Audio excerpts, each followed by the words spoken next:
Hello, everyone. I am Michael Hernandez with Bull River Law. We are an employment law firm here in Calgary, Alberta. And today we're going to delve into the notable case of Pasap and Saskatchewan Indian Gaming Authority from the Saskatchewan Court of King's Bench.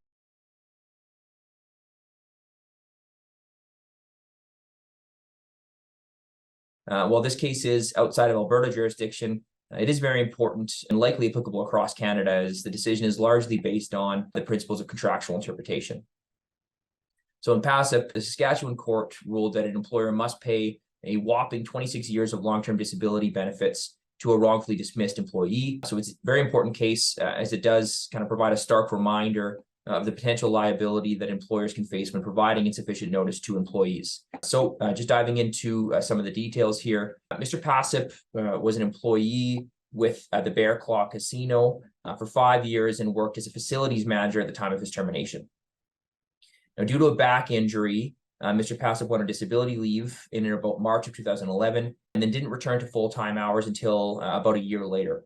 When he did return, the casino's general manager claimed that his work performance declined after his disability leave, or potentially due to his injuries.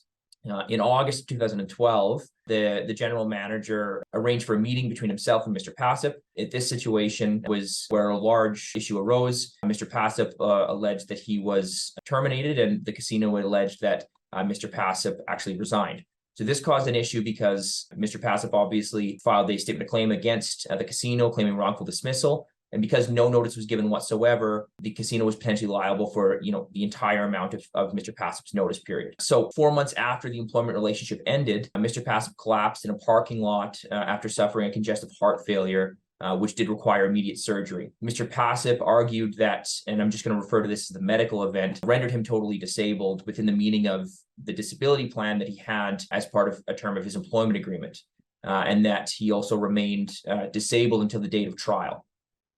So because of this, he claimed wrongful dismissal damages. Within the wrongful dismissal damages that he claimed, he alleged that he would have qualified for Great West Life's disability payments. So backing this up a little bit, essentially what Mr. Pasap was alleging is that had he been provided with proper working notice, right, and the medical event would have occurred during the term of proper working notice, he would have then been shot into the Great West Life disability plan, and he would have applied for short-term disability and then long-term disability under that plan and then qualified. Now, if this would have happened, obviously Great West Life would have then, taken on the contractual burden of facilitating the disability payments.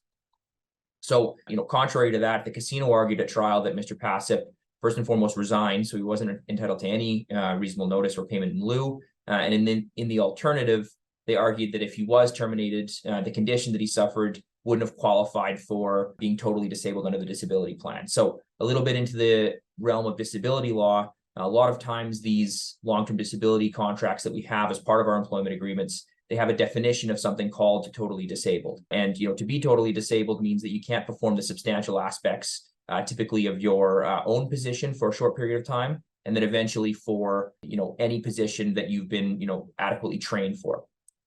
So, and we'll get into this a little bit more within kind of the analysis of the decision of the court.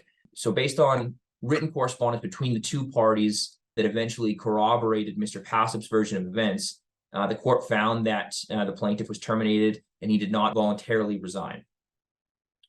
So the court subsequently determined that Mr. Pasap's reasonable notice period was 8 months. So again, the casino terminated him. They didn't pay him anything at all. So we have wrongful dismissal damages for a period of 8 months.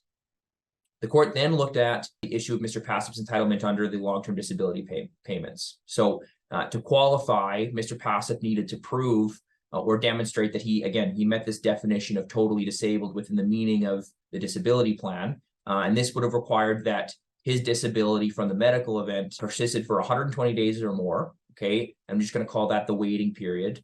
And then after the waiting period, so after 120 days, his disability would then prevent him from doing the substantial duties of his own occupation. So again, this is the definition of totally disabled within the disability plan. Some definitions vary, but we're usually dealing with relatively similar or analogous definitions of being totally disabled.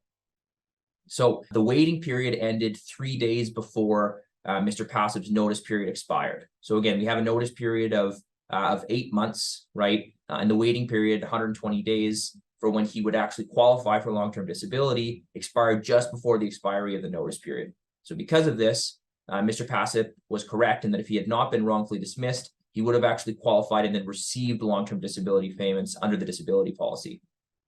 So again, going to the terms and the wording of the disability plan, Mr. Pasap would have been entitled to receive benefits for 24 months until April of 2015, okay? And then after that, so after 2 years, right, he would have needed to satisfy a different definition of disability to continue to receive benefits. So again, what we're doing right now is we're doing an analysis of what would have happened had he not been wrongfully dismissed. So Mr. Pasap, had he been provided working notice, right, would have qualified for the waiting period under the disability plan, okay?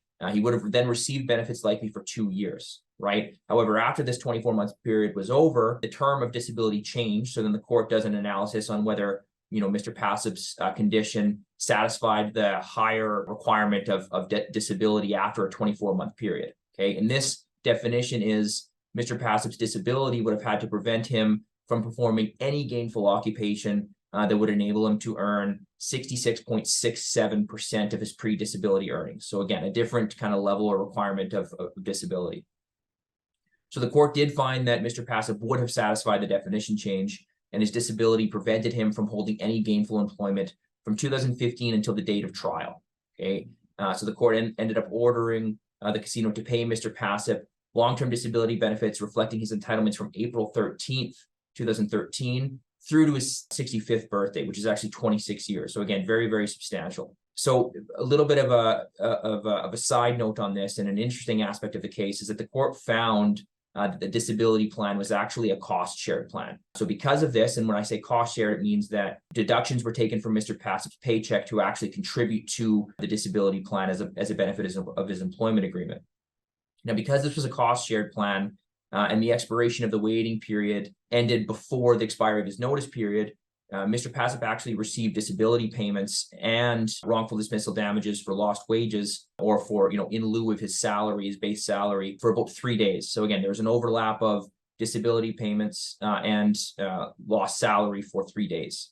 Importantly, this case is, again, it's decided on the principles of contractual interpretation, and it's not technically binding in Alberta because it is from Saskatchewan jurisdiction. The reasoning is applicable across likely all jurisdictions in Canada potentially. So Alberta has mixed case law on the issue in this case, but it is important to note that Pasap could affect the cases contrary to this, right? And it should serve as a strong consideration for employers when either alleging cause, right, or providing employees with working notice or a severance package. So what we often see is we see an employer terminate an employee, they'll provide payment in lieu of notice, but they'll cut disability benefits off relatively quickly, right? So whether it's a week or a month after, if the employee obviously doesn't sign a release and agree to settle the matter, the employer is exposing itself to pretty significant liability. So again, just in summary, and I'll touch real quickly on this issue of the cost shared plan.